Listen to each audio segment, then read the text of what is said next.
أشهد أن لا إله إلا الله وحده لا شريك له وأشهد أن محمدا عبده ورسوله أما بعد فأعوذ بالله من الشيطان الرجيم بسم الله الرحمن الرحيم الحمد لله رب العالمين الرحمن الرحيم مالك يوم الدين إياك نعبد وإياك نستعين اهدنا الصراط المستقيم صراط الذين أنعمت عليهم غير المغضوب عليهم ولا الضالين. Muminin, Mwenyezi Mungu amsaidie sana, anasema nilikuwa naeleza kuhusu mafanikio yapatikanayo katika zama za Abubakar Siddiq radhiyallahu ta'ala anhu. Kuhusiana na hilo kuna maelezo machache kuhusu haki za wazimi. Wazimi walikuwa watu ambao wakikubali utii wa serikali ya Kiislam waliendelea kubaki juu ya dini yao, na serikali ya Kiislam ikabeba jukumu la kuwalinda. Watu hawa, tofauti na Waislamu wengine, hawakuwa na wajibu wa kijeshi, na zaka pia ilikuwa haiwajibiki juu yao. Hivyo kodi hafifu ilikuwa ikichukuliwa kutoka kwao kama malipo ya ulinzi wa uhai, mali na haki zao zingine za kibinadamu, ambayo katika jina la kawaida inaitwa jizia. Kiasi chake kilikuwa ni dirhamu 4 kwa kila kichwa kwa mwaka, na ilikuwa ikichukuliwa kutoka kwa wabalehe wazima na watu wenye uwezo wa kufanya kazi tu. Wazee, walemavu, wasio na uwezo, wenye haja na watoto walikuwa hawatoi, bali walemavu na wenye haja walikuwa wakisaidiwa na Baitul Mal. Wakati wa ushindi wa Iraq na Syria, makabila na makazi mbalimbali yalikubali kuishi chini ya himaya ya Islam kwa msingi wa jizia. Mikataba iliyofungwa nao iliwekewa vipengele vya aina hii ya kwamba sehemu zao za ibada na makanisa haitabomolewa wala ngome yao itabomolewa ambayo wanaitumia ya kujihifadhi wakati wa vita na maadui zao, na hakutakuwa na marufuku ya kupiga baragumu wala hawatakatazwa kupeperusha msalaba katika sherehe zao za kidini, yani wanaweza kuandamana huku wakibeba msalaba.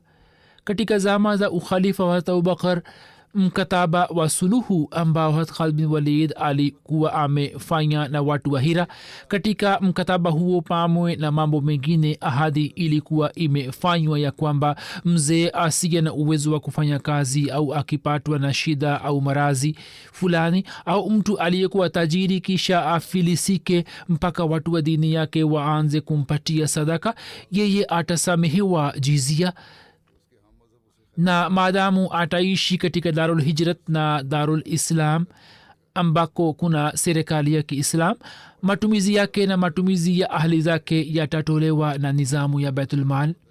Isipokuwa watu hawa wakiacha Darul Hijrat na Darul Islam na wakitoka nje au wakienda katika nchi zingine, hapo Waislamu hawatawajibika kuhusu matumizi ya familia zao. Sawa na riwaya moja, mkataba aliofunga Khalid bin Walid na watu wa Hira ulikuwa na kipengele hiki ya kwamba wenye haja, walemavu na waliojitolea wakfu watasamehewa jizia.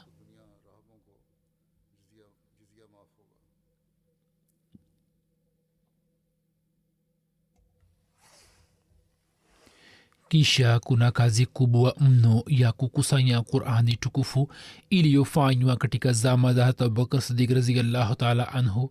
Ukusanyaji wa Qur'ani tukufu ni kazi kubwa ya zama tukufu za Abubakar Siddiq radhiyallahu ta'ala anhu ambayo haina mfano wake.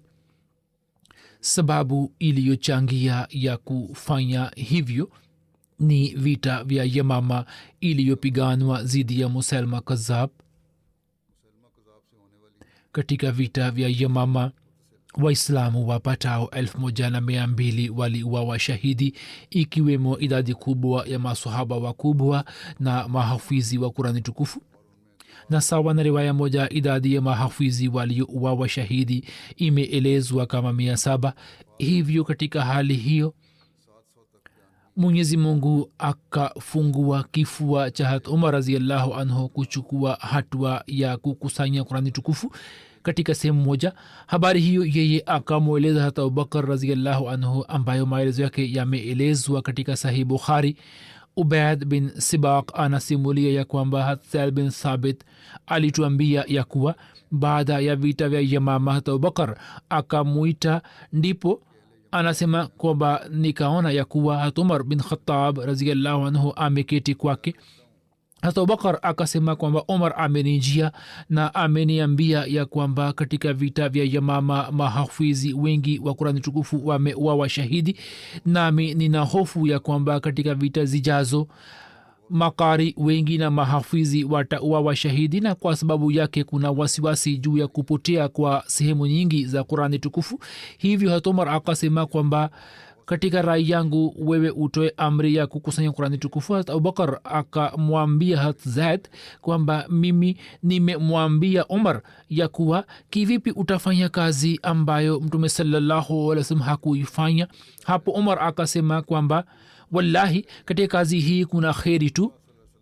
Umar akaendelea kusema mpaka Allah akanijalia na mimi nikarizika na kazi hiyo, na sasa rai yangu pia inafanana na rai ya Umar. Hazrat Zaid anasema kwamba Abubakar akasema, ewe Zaid, kwa yakini wewe ni mtu mzima mwenye akili na hatuoni ubaya wowote ndani mwako.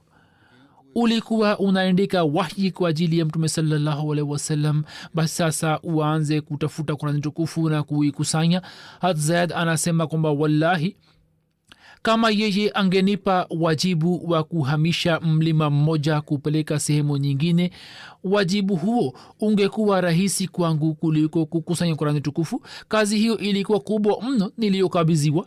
Mimi nikasema kwamba kivipi mtafanya kazi ambayo Mtume sallallahu alaihi wasallam hakuifanya? Hazrat Abubakar akasema, wallahi kazi hii ni bora sana na ina kheri tu. Hata Abubakar akaendelea kurudia jambo lake mpaka Allah akanijalia na mimi nikarizika juu ya kazi hiyo ambayo hata Abubakar na hata Umar walikuwa wamerizika juu yake. Hivyo nikaanza kuitafuta Qurani tukufu na nikaikusanya kutoka matawi ya mitende na kutoka mawe meupe na kutoka vifua vya watu hadi sehemu ya mwisho sura Toba nikaipata kutoka Abu Khazama Ansari, ambayo sikuipata kwa mtu yote mwingine, ambayo inasema laqad jaakum rasulun min anfusikum azizun alaihi ma anittum, kuanzia hapa hadi mwisho wa sura Toba. Kisha misahafu hiyo ya kimaandishi iliendelea kubaki kwa Hazrat Abubakar hadi kifo chake. Kisha katika maisha ya Hazrat Umar ikaendelea kubaki kwake, na kisha ikaendelea kubaki kwa Hazrat Hafsa binti Umar. Imam Baghwi kwenye kitabu chake kiitwacho Sharh Sana akieleza maelezo juu ya hadisi za kukusanya Qurani tukufu anasema kwamba Qurani tukufu ambayo Allah alikuwa ameiteremsha juu ya mtume wake sallallahu alaihi wasallam, masahaba watukufu wakaikusanya bila kupunguza wala kuongeza. Na sababu ya kukusanya kwa Qurani tukufu ya masahaba iliyoelezwa kwenye hadisi inasema kwamba Qurani tukufu ilikuwa imeenea juu ya matawi ya mitende na kwenye mawe na katika vifua vya mahafizi. Masahaba wakapata wasiwasi kwamba kwa sababu ya vifo vya mahafizi sehemu ya Qurani tukufu isije ikapotea. Hivyo wakamjia hata Abubakar radhiyallahu anhu na wakampatia ushauri wa kukusanya Qurani tukufu katika sehemu moja. Kazi hiyo ikafanywa kwa itifaki ya maswahaba wote. Hivyo wao wakakusanya Qurani tukufu bila kupunguza wala kuongeza, jinsi walivyokuwa wameisikiliza kutoka kwa Mtume sallallahu alaihi wasallam. Mtume sallallahu alaihi wasallam alikuwa anawasomea maswahaba zake Qurani tukufu na alikuwa anawafundisha Qur'an tukufu kwa utaratibu ambao upo mbele yetu katika misahafu. Utaratibu huo Jibrail alikuwa amemfundisha Mtume sallallahu alaihi wasallam. Yeye alikuwa akimwambia juu ya kila aya kwamba aya fulani uiandike katika sehemu fulani na kwenye sura fulani. Kazi ya kukusanya Qur'an tukufu ilifanywa katika zama za Abubakar.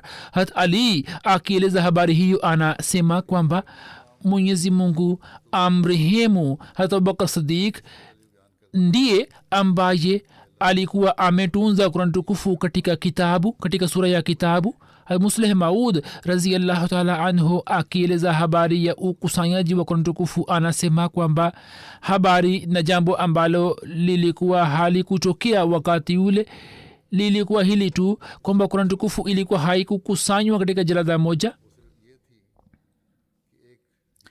yani mahafidhi 500 walipouawa shahidi katika vita vya Yamama. Hat Umar akamjia Abubakar na akamwambia kwamba katika vita mahafidhi 500 wameuawa shahidi na bado tuna vita nyingi, na kama mahafidhi wakaendelea kuuawa shahidi basi watu watapata mashaka kuhusu Qur'an tukufu. Hivyo ni vyema kwamba Qur'an tukufu ikusanywe katika jalada moja. Hat Abubakar kwanza akakataa, kisha akakubali jambo lake. Hat Abubakar akamteua Zaid bin Thabit juu ya kazi hiyo, ambaye katika maisha ya Mtume sallallahu alaihi wasallam alikuwa akiandika Qur'ani tukufu, na akawateua masahaba wakubwa ili wamsaidie. Ijapokuwa walikuwepo maelfu ya masahaba ambao walikuwa mahafidhi, lakini wakati wa kuandika Qur'ani tukufu ilikuwa haiwezekani ya kuwakusanya maelfu ya maswahaba. Hivyo Abubakar akatoa amri kwamba Qur'ani tukufu inakiliwe kwa kupitia misahafu ya kimaandishi, na pia umakini utumike kwamba kwa uchache mahafidhi wawili wawepo ambao wasadikishe. Hivyo Qur'an tukufu iliyokuwa imeandikwa juu ya vipande vya ngozi na juu ya mifupa ikakusanywa katika sehemu moja, na mahafidhi wa Qur'an tukufu wakaisadikisha. Ikiwa mtu anaweza kuwa na shaka kuhusu Qur'an tukufu, basi shaka hiyo inaweza kutokea kuhusu kifo cha Mtume sallallahu alaihi wasallam na muda uliopita hapo katikati. Lakini je, mtu mwenye akili anaweza kukubali kwamba kitabu ambacho kilikuwa kikisomwa kila siku na kitabu ambacho katika mwezi wa Ramadhan mahafidhi walikuwa wakiwasomea Waislamu wengine, na kitabu ambacho maelfu ya watu walikuwa wamekihifadhi kuanzia mwanzo hadi mwisho, na kitabu ambacho ijapokuwa hakikukusanywa kwenye jalada moja, lakini maswahaba wengi walikuwa wakikiandika na kilikuwepo katika sura ya kimaandishi.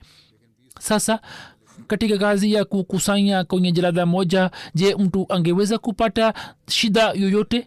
Na je, mtu huyo angeweza kupata shida ambaye katika zama za Mtume sallallahu alaihi wasallam alikuwa ameteuliwa juu ya kazi hiyo ya kuandika, na alikuwa hafizi, na Qur'ani tukufu ilipokuwa inasomwa kila siku, je, hiyo ingeweza kutokea kwamba kwenye jalada ile kosa lingetokea na mahafizi wengine wasinge likamata kosa lile?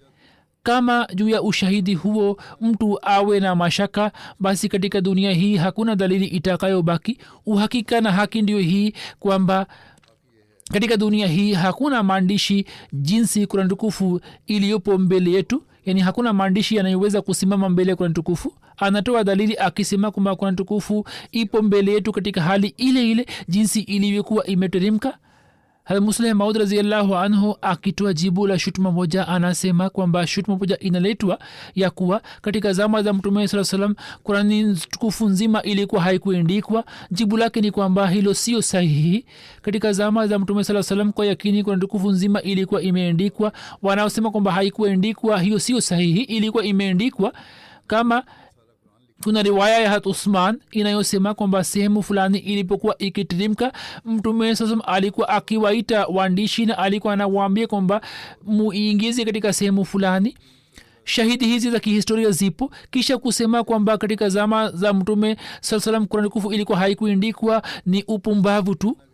Ama swali hili kwamba kwa nini iliindikwa katika zama za Abubakar, jibu lake ni kwamba katika zama za mtume saa salam kurani tukufu ilikuwa haikuwepo katika jalada moja kama ilivyo saizi. Umar akapata wazo kwamba watu wasije wakaelewa kwamba kurani tukufu haijatunzwa, hivyo yeye akamwambia Abubakar kwamba inni ara antamura jama alquran, mimi naona kwamba ni vyema ya kwamba utoe amri ya kukusanya Qur'an tukufu kwenye kitabu kimoja. Hakusema kwamba ufanye mpango wa kuandika. Kisha Abubakar akamwita Zaid na akasema kwamba ukusanye Qur'an tukufu. Hivyo akasema ijmaahu, yani uikusanye katika sehemu moja. Hakusema kwamba uandike. Ilmuradi maneno yake yanaeleza wazi kwamba wakati ule kulikuwa na swali la kukusanya Qur'an tukufu katika jalada moja na halikuwa swali la kuandika. Katika zama tukufu za Abubakar Qur'an tukufu ilikuwa imekusanywa katika jalada moja, na baadaye katika zama za Uthman kazi nyingine ikafanywa kwamba katika Uarabuni mzima, yani dunia nzima ikakusanywa juu ya tamshi moja.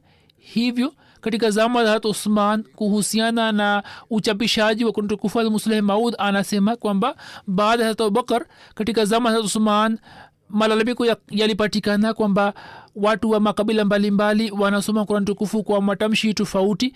Hivyo watu wasiko waislamu wanapata athari mbaya. Wao wanaelewa kwamba kuna vitabu kadhaa vya Qur'an tukufu. Qiraat maana yake ni kwamba kabila fulani linasoma kwa fatha, jingine linasoma kwa kasra na jingine linasoma kwa njia nyingine. Hivyo mtu asikijua Kiarabu atakaposikiliza ataelewa kwamba mtu fulani anasema tofauti na mwingine anasema tofauti, ilhali wote watakuwa wakisema jambo moja tu. Hivyo kwa ajili ya kuepukana na fitna hiyo, hata Uthman akatoa pendekezo kwamba katika zama za Abubakar msahafu ambao ulikuwa umeandikwa upigwe chapa, yani nakala zake zitayarishwe na zipelekwe katika nchi mbalimbali, na amri itolewe kwamba watu wasome Qur'an tukufu kwa tamshi hilo hilo na wasisome kwa tamshi jingine. Habari hiyo haikuwa na aibu yoyote ya hata Uthman.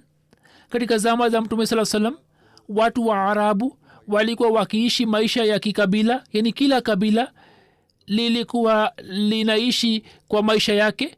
Hivyo kila moja alikuwa anaongea lugha yake na kila moja alikuwa na lahaja yake, lakini wakijumuika juu ya mkono wa mtume sallallahu alaihi wasallam watu hawa wakapata ustaarabu na lugha ya Kiarabu ikawa elimu ya lugha ya Kiarabu ikawa lugha ya kielimu.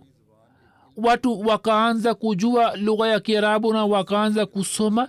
Hivyo kila moja hata kama akitukana na kabila tofauti aliweza kutamka neno kwa urahisi. Hivyo haikuwa sababu yoyote kwamba wakati ambapo watu wote walikuwa wamezoea na lugha ya kielimu, hivyo wangeruhusiwa kusoma Qur'an tukufu kwa talafuzi ya kikabila ambayo ingeweza kuwapotosha watu wa kaumu zingine. Hivyo hata Uthman akatoa amri kwamba Qur'an tukufu itayarishwe katika nakala mbalimbali kutokana na lahja ya Kimakka, na akasambaza na akatoa amri kwamba Qur'an tukufu isomwe katika lahja hiyo hiyo tu. Lakini waandishi wa Ulaya na waandishi wa kaumu zingine kwa kuwa hawaelewi habari hiyo, ndio maana wanaleta shutuma kwamba Uthman alikuwa ametayarisha Qur'an tukufu impya au alikuwa ameleta mabadiliko katika Qur'an tukufu, lakini uhakika ni mwingine ambao umeelezwa. Al-Masih Maud al-Salam anaeleza kwamba Qur'ani tukufu bila shaka yoyote ni wahyi uliotoka kutoka kwa Allah, na Qur'ani tukufu nzima hadi nukta zake na herufi zake ni zile zile zilizotoka kutoka kwa Allah, na Mwenyezi Mungu kwa mpango wake makhsus akaiteremsha katika uhifadhi wa malaika. Kisha kuhusu uhifadhi wake mtume sallallahu salam pia akafanya mpango maalum na yeye mbele ya macho yake akaandikisha aya moja moja kama Qur'an tukufu ilivyoendelea kuteremka juu yake hadi akaikusanya kwa pamoja na akapanga utaratibu wa aya zote na akazikusanya na katika swala na nje ya swala akaendelea kuisoma hadi akaondoka kutoka dunia hii na akaenda kukutana na rafiki ala na mpendo wake Rabbul Alamin.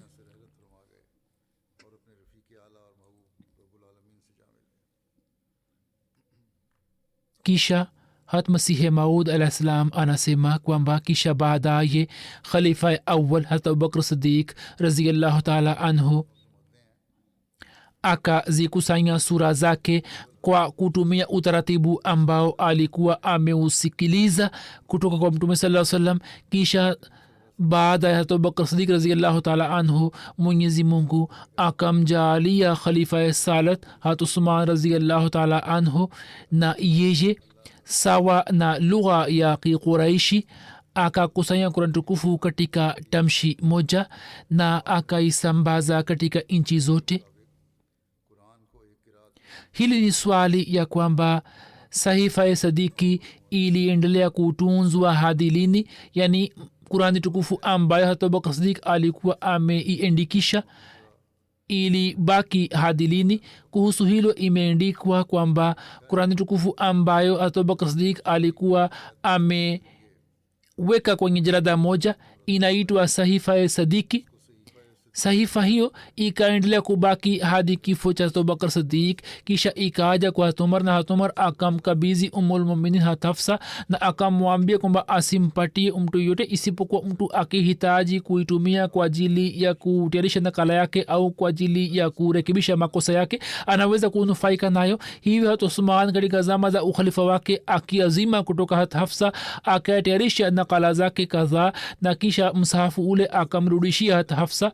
mwaka 54 hijra Marwan alipoteuliwa kuwa hakimu wa Madina, yani mtawala wa Madina, ye akaomba Hafsa kwamba yeye ampatie Hafsa, akakataa. lakini baada ya kifo cha Hafsa Marwan akichukua kutoka kwa Abdullah bin Umar akaipoteza. lakini had Usman alikuwa amekwisha tunza nakala zake tayari. Hazrat Abubakar Siddiq radhiyallahu ta'ala anhu alifanya kazi mbalimbali, yani mafanikio yaliyopatikana katika zama za ukhalifa wake na kazi kubwa alizozifanya zinaitwa awliyat Abubakar. yapo mambo kadhaa shughuli zake alizozitekeleza. yeye alitangulia kusilimu. pili, katika mji wa Makka akaweka msikiti mbele ya nyumba yake. tatu, katika mji wa Makka katika kumsaidia mtume saa salam akapigana na makuraish wa Makka, yani akafanya jihadi. nne, akawanunua watumwa na wajakazi kadhaa ambao walikuwa wakizulumiwa kwa sababu ya Islam yao, akawanunua na akawapatia uhuru. tano, akakusanya Qur'an tukufu katika jalada moja. sita, akaipa jina kama mashaf. saba, akaitwa Khalifa Rashid. nane, katika za maisha ya mtume sallallahu alaihi wasallam akateuliwa kama Amirul Hajj.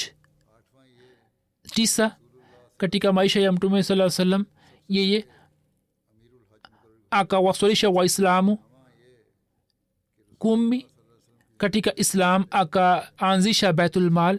11, katika Islam yeye ni khalifa wa kwanza ambaye Waislamu wakampangia posho yake.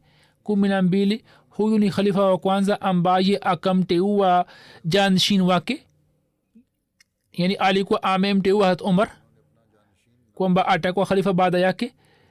13, yani khalifa wa kwanza ambaye wakati wa bayati ya ukhalifa wake baba yake Abu Quhafa alikuwa hai. 14, huyu ni mtu wa kwanza ambaye mtume sallallahu alaihi wasallam alikuwa amempatia lakabu. 15, huyu ni mtu wa kwanza ambaye vizazi vyake vinne vimepata bahati ya kuwa swahaba. baba yake hata Abu Quhafa alikuwa swahaba, hata Abubakar mwenyewe alikuwa swahaba, mwanaye hata Abdurrahman bin Abubakar na mjukuu wake hata Muhammad bin Abdurrahman bin Abubakar wote walikuwa maswahaba.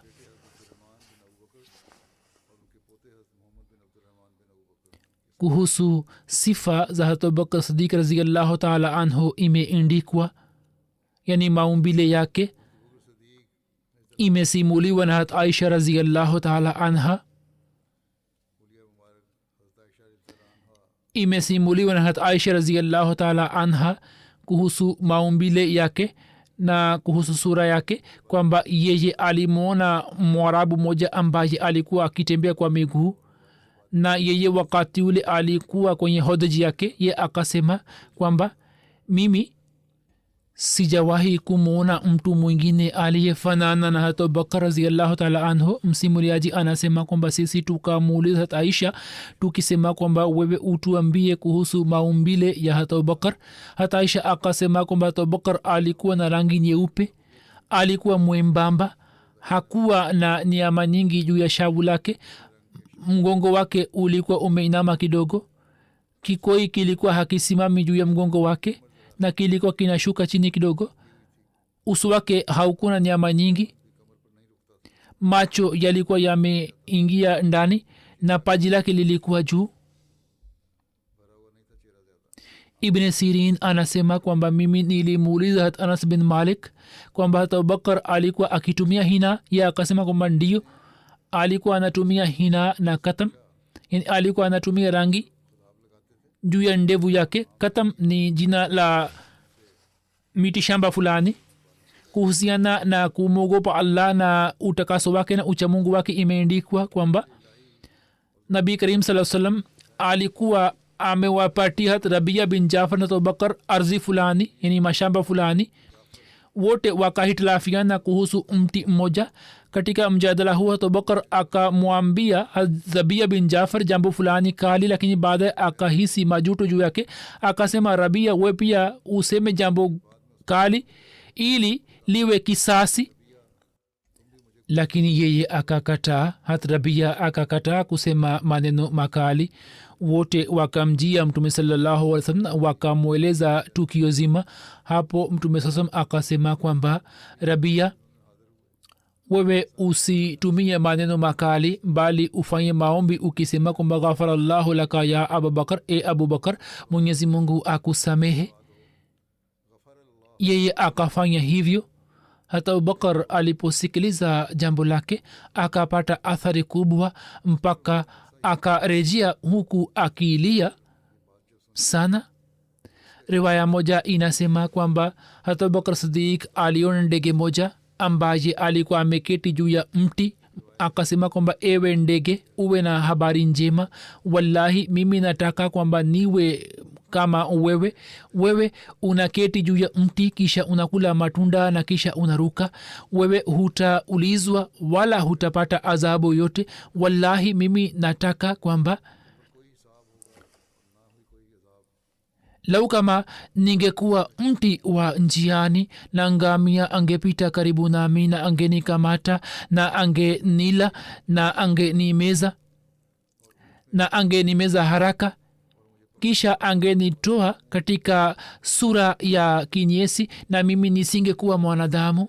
Al-Musleh Maud radhiyallahu ta'ala anhu akieleza maelezo ya aya namba 41 ya sura An-Naba, wa yaqulu al-kafiru ya laitani kuntu turaba, yani kafiri atasema kwamba lau kama mimi ningekuwa katika sura ya udongo. akieleza maelezo yake anasema kwamba baadhi ya madhehebu ya Kiislam wamezidi katika ubaguzi wa maswahaba. wanasema kwamba Abubakar alikuwa anasema maneno hayo wakati wa mauti yake, hivyo ukafiri wake umethibitika. yani yeye alikuwa akisoma kwamba wayaqulu lkafiru ya laitani kuntu turaba. hata Abubakar alikuwa anasoma maneno hayo, na Qur'an tukufu inasema kwamba kafiri atasoma maneno hayo, hivi Mungu apishe mbali ye amekuwa kafiri. Al-Muslim Maud anasema kwamba kama riwaya hiyo ni kweli na habari hiyo iwe kuhusu hata Abubakar, basi maana yake itakuwa hivi kwamba mtu aliyekataa mambo ya makafiri yani abubakar ye atasema kwamba lau kama mwenyezi mungu angenitendea hivi kwamba yeye asingenipatia malipo ya mema yangu na wala asingenipatia adhabu ya makosa yangu. Na maneno hayo ni maneno ya mumini aliyekamilika. Katika hadisi kuhusu mtume sasam inapatikana kwamba mtume alikuwa akisema ya kuwa mimi sitasamehewa kwa kupitia matendo yangu bali nitasamehewa kwa kupitia fadhila ya Allah tu. Na neno la kafiri limetumika hapa ambalo lina maana yake kwamba watu hawa wanamuita mtu huyo kwa jina la kafiri ambaye katika vita alikuwa karibu sana na mtume sallam kuliko wengine, mtu ambaye alikuwa ametoa mali yake yote kwa ajili ya mtume sallam na alikuwa amemwoza binti yake mwenye umri wa miaka 11 tu na mtume sallam, na katika umri wa miaka 54 alikuwa pamoja na mtume sallam, na katika hijra alikuwa amesimama pamoja na mtume sallam zidi ya makafiri wote. Kurani tukufu inasema kwamba mtu kama huyo mwenye kujitolea sana, kama huyo ni kafiri, basi mtu huyo ni kafiri mbele ya watu hawa. Lakini watu ambao hawana matendo yoyote wanadai kuwa waumini. Kifo cha Abubakar kilipokaribia, yeye akamwambia Hazrat Aisha kwamba ewe binti yangu, wewe unajua kwamba miongoni mwa watu wewe ni mpendwa wangu, na mimi nilikuwa nimekupatia shamba langu fulani kama zawadi. Kama wewe ungeliteka shamba lile na ungenufaika nalo, basi kwa yakini shamba hilo lingekuwa katika miliki wako. Lakini sasa shamba hilo ni urisi wa warisi wangu wote, hivyo mimi napenda kwamba nirudishie ili shamba hilo ligawanywe baina ya watoto wangu wote sawa na kitabu cha Allah, na mimi nikutane na Mola wangu katika hali hii kwamba nisiwe nimetumia upendeleo kuhusu watoto wangu. Hata Aisha akasema kwamba amri yako itafuatwa kama ilivyo. Khalifa mtukufu anasema kwamba tukio ambalo nitalieleza saizi nimekusha lieleza katika hutuba za nyuma, lakini na rudia tena kwamba Mwenyezi Mungu alipomjalia ukhalifa ni habari za wakati wake, kwamba siku ijayo Abubakar ambaye alikuwa akifanya biashara ya nguo, baada ya kuchaguliwa kuwa khalifa akaweka nguo juu ya mabega yake na akaenda sokoni. Njiani Hazrat Umar na Abu Ubaida wakakutana naye. Wao wakasema kwamba ewe khalifa ya Rasul sallallahu alaihi wasallam, unakwenda wapi? Hazrat Abubakar akasema kwamba naenda sokoni. Wao wakasema kwamba wewe umekuwa hakimu wa Waislamu, hivyo twende, tunakupangia posho, urudi, sisi tutakupangia posho, hakuna haja ya kufanya biashara. Alama Ibn Saad akieleza maelezo ya posho yake anasema kwamba alikuwa anapewa shuka mbili, na zilipokuwa zinachoka, zilipokuwa zinachakaa, alikuwa akizirudisha na kuchukua zingine. Na katika safari kama alivyokuwa akitumia kabla ya ukhalifa, alikuwa anayatumia hata baada ya ukhalifa wake. Muslim Maud radhiyallahu ta'ala anhu anasema kwamba Abubakar alikuwa mfalme wa ulimwengu mzima wa Islam, lakini alikuwa akipata nini? Yeye alikuwa mlinzi wa pesa ya umma, lakini hakuwa na mamlaka juu ya pesa ile. Bila shaka Abubakar radhiyallahu anhu alikuwa tajiri mkubwa, lakini yeye alikuwa na tabia hii kwamba akipata pesa alikuwa anatoa katika njia ya Allah. Hivyo kilichotokea ni kwamba mtume sallam alipofariki dunia na yeye akawa khalifa, wakati ule hakuwa na hela. Siku ya pili ya ukhalifa akabeba nguo zake vitambaa na akaenda kuziuza. Hazrat Umar radhiyallahu anhu akakutana naye akasema, unakwenda wapi? Akasema kwamba nisipofanya biashara nitakula kutoka wapi? Hazrat Umar radhiyallahu anhu akasema kwamba hiyo haiwezi kutokea, kwamba wewe uendelee kufanya biashara. Sasa kama utaendelea na kazi hiyo, nani atafanya shughuli za ukhalifa? Hazrat Abubakar radhiyallahu anhu akamjibu kwamba nisipofanya kazi yangu kivipi nitajikimu? Hazrat Umar radhiyallahu anhu akasema kwamba wewe uchukue wazifa kutoka Baitul Mal. Hazrat Abubakar akasema kwamba mimi siwezi kuvumilia hiyo, mimi sina haki juu ya Baitul Mal. Hazrat Umar radhiyallahu ta'ala anhu akasema kwamba wakati Qur'an tukufu imetoa ruksa kwamba wanaofanya kazi ya dini pesa ya Baitul Mal inaweza kutumika juu yao, sasa kwa nini huwezi kuchukua? Hivyo posho yake ikapangiwa kutoka Baitul Mal, na wakati ule wazifa huo ulikuwa kwa kiasi kidogo sana. Ibn Abi Mulaika anaeleza ya kwamba kama lijamu ilikuwa ikianguka kutoka mkono wake, alikuwa anakalisha ngamia yake na alikuwa anainua lijamu ile. Akaulizwa kwamba kwa nini wewe hukutuamrisha ili sisi tungekupatia lijamu? Abubakar alikuwa anasema kwamba mpendo wangu sallallahu alaihi wasallam alikuwa ameniamrisha kwamba mimi nisi waombe watu kuhusu jambo fulani. Yani alikuwa makini sana katika swala hilo. Musleh Maud radhiyallahu ta'ala anhu anasema kwamba safari moja mtume sallallahu alaihi wasallam alisikiliza sauti ya baadhi ya watu wakisema kwamba Abubakar ana ubora gani juu yetu, kama yeye anavyofanya matendo ya mema sisi pia tunafanya mema.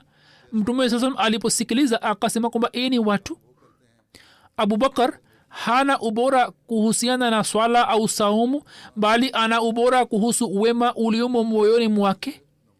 Yani moyoni mwake kuna wema na ikhlasi aliyo nayo na hofu ya Allah aliyo nayo, ina kiwango hicho kwamba yeye ana ubora juu yenu na pia ana matendo yake.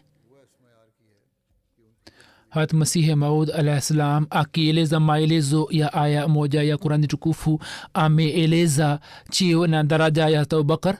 Anasema kwamba Mwenyezi Mungu aliposema kwamba uendelee kufanya ibada mpaka upate daraja ya yakini kamili na hijabu na pazia za giza ziondoke, na uelewe kwamba mimi sasa si yule niliyekuwa kabla, bali sasa ni nchi mpya na ardhi mpya na mbingu mpya, na mimi ni kiumbe kipya. Huo ni uhai wa pili ambao sufi wanaipa jina la baka. Mtu anapofikia daraja hiyo roho yake inapata nafkh na malaika wanateremka juu yake. Hiyo ni siri ambayo mtume saa salam alikuwa ameeleza kuhusu hata Abubakar kwamba mtu akitaka kuona mfu akitembea juu ya ardhi basi amwone Abubakar. Daraja ya Abubakar haitokani na matendo yake ya kizwahiri, bali inatokana na yale yaliyomo moyoni mwake. Hata Abu Said Khudri anaeleza akisema kwamba safari moja sisi tulienda pamoja na mtume sallallahu alaihi wasallam katika safari. Tulipopiga kambi watu wakagawanika kwenye makundi tofauti. Hata Abu Said Khudri anasema kwamba nikapiga kambi pamoja na Abubakar, na tulikuwa naye mwana kijiji kimoja miongoni mwa mabedui, na katika nyumba ambamo tulikuwa tumeishi kulikuwa na mama mmoja ambaye alikuwa mjamzito. Bedui huyo akamwambia mama huyo kwamba je, unatamani kwamba mtoto wa kiume azaliwe kwako? Ukinipatia mbuzi basi mtoto wa kiume atazaliwa kwako. Mama huyo akampatia mbuzi. Bedui huyo akamsomea mama huyo maneno mbalimbali kama vile anasoma jantar mantar, kisha akachinja mbuzi, na watu walipoketi kula chakula mtu mmoja akasema je, mnajua kwamba mbuzi huyo ni wa namna gani? Kisha akawasimulia kisa chote, jinsi bedui huyo akachukua mbuzi kutoka mama huyo akisema kwamba mtoto wa kiume atazaliwa kwako kama nitasoma dua fulani na fulani. Msimuliaji anasema kwamba nikamwona Abubakar ambaye alikuwepo kule akaonyesha chuki kubwa juu ya chakula hicho, na alikuwa akiingiza vidole vyake kwenye mdomo wake na alikuwa anakitoa chakula hicho akisema kwamba siwezi kula chakula ambacho kiwe njia ya kuonyesha ushirikina fulani. Hata Aisha radhiyallahu anha alieleza akisema kwamba kulikuwa na mtumwa mmoja wa Abubakar ambaye alikuwa anamletea kipato chake, na Abubakar alikuwa anakula kutoka kipato chake. Siku moja akaleta kitu fulani, Abubakar akala. Mtumwa huyo akasema je, unajua kwamba kitu hicho ni nini? Abubakar akasema kwamba ni nini? Ye akasema kwamba mimi katika zama za ujahilia nilikuwa nimefanya kahanat kuhusu mtu mmoja, na mimi sikujua kuhusu elimu ya kahanat isipokuwa nilikuwa nimemdanganya tu. Ye akakutana nami akanipatia kiasi fulani, hicho ni kile ambacho umekila. alikuwa amemletea zawadi au alikuwa amemletea chakula fulani, hata Abubakar akaingiza mkono wake kwenye mdomo wake na akatapika nje akisema kwamba siwezi kula haramu. hata Abdullah bin Umar anasimulia kwamba Mtume sallallahu alaihi wasallam alisema kwamba mtu aliyetembea akivuta kitambaa chake kwa maringo, siku ya kiyama Mwenyezi Mungu hatamuona. hata Abubakar akasema kwamba kikoi changu kinashuka chini isipokuwa nifanye mpango maalum na nizingatie sana. Mtume akasema kwamba hufanyi hivyo kwa maringo. Almasihi Maud alayhi salam anasema safari moja Mtume akasema kwamba watu ambao kikao chao kinakuwa chini wataingia motoni. hata Abubakar kwa kusikia hiyo akaanza kulia, kwani kikoi chake kilikuwa na sifa hiyo hiyo. Mtume akasema kwamba wewe si miongoni mwao, ilmuradi nia ina mchango mkubwa. Kisha Mtume sallallahu alaihi wasallam, yani utii wake na unyofu na mapenzi ya Mtume sallallahu alaihi wasallam na ghera aliyokuwa nayo kuhusu Mtume sallallahu alaihi wasallam, siku moja hata Aisha radhiyallahu ta'ala anha alikuwa akiongea na Mtume sallallahu alaihi wasallam kwa maneno makali.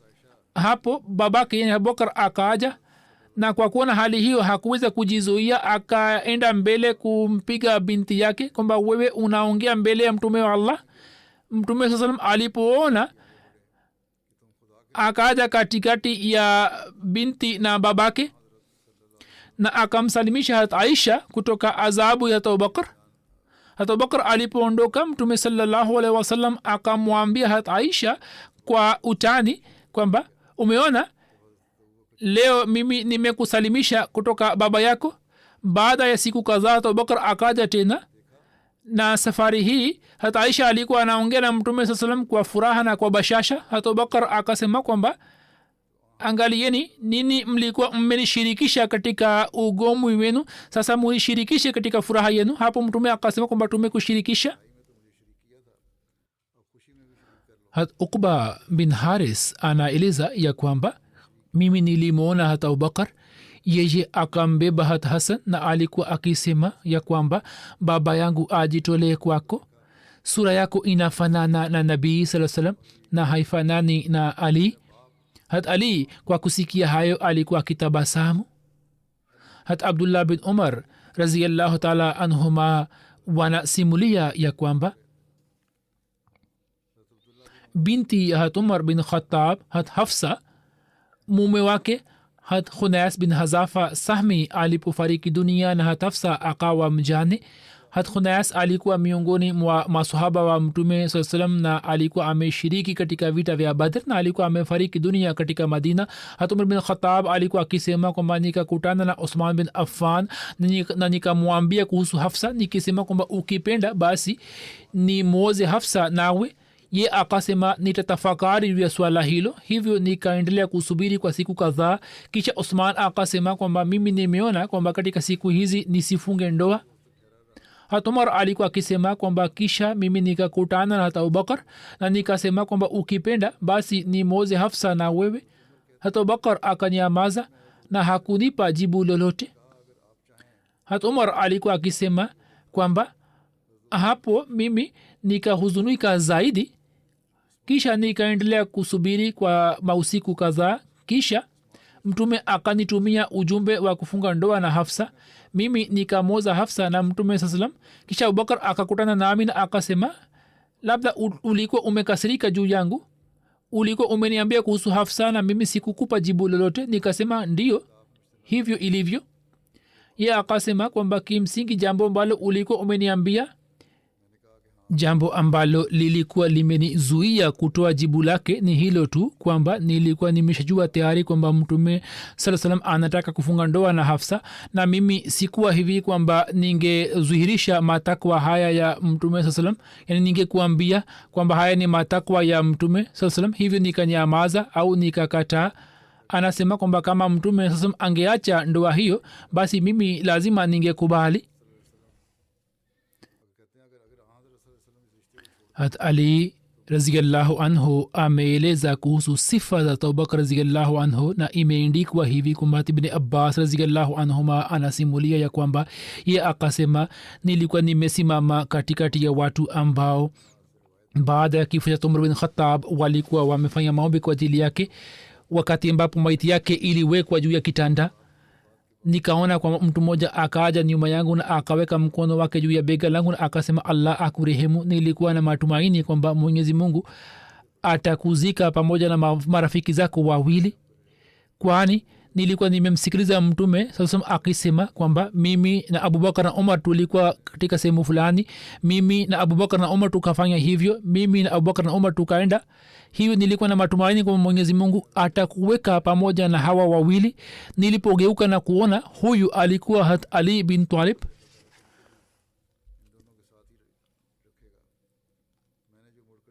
huzur amesema habari zilizobaki nitazieleza katika siku za usoni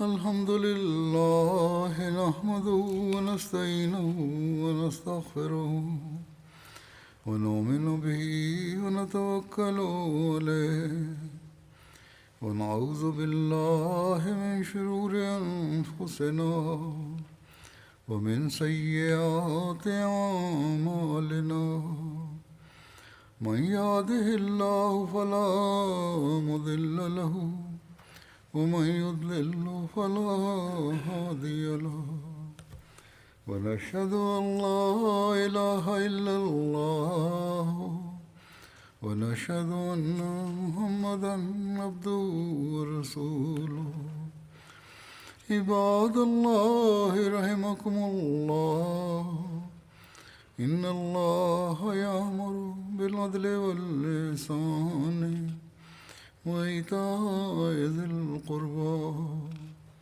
وينهى عن الفحشاء والمنكر والبغي يعظكم لعلكم تذكرون اذكروا الله يذكركم وادعوه يستجب لكم ولذكر الله أكبر